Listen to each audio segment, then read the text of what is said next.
Hello friends, ఇట్యూడ్ psychology YouTube ఛానల్కి స్వాగతం. ఈరోజు మనం ఈ వీడియోలో 4th హ్యాబిట్ గురించి డిస్కస్ చేద్దాం. ఈ హ్యాబిట్లో మీరు చేయవలసిన పని ఏంటంటే, మీరు ఉదయమే లేచినప్పుడు 2 లైన్స్ రాయాలి. ఒక బుక్ తీసుకొని లేకపోతే ఒక డైరీ తీసుకొని 2 లైన్స్ రాయండి. ఫస్ట్ లైన్ ఇస్ ఒక గ్రాటిట్యూడ్. మీరు ఎస్టర్డే జరిగిన ఒక మంచి విషయాన్ని తీసుకొని గ్రాటిట్యూడ్ రాయండి. సెకండ్ది వచ్చేసి యాక్సెప్టెన్స్.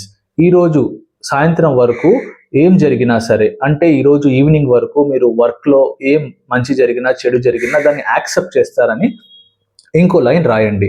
అంటే మీ కంట్రోల్లో లేని విషయాల గురించి మీరు ఆలోచించనని మెన్షన్ చేయండి.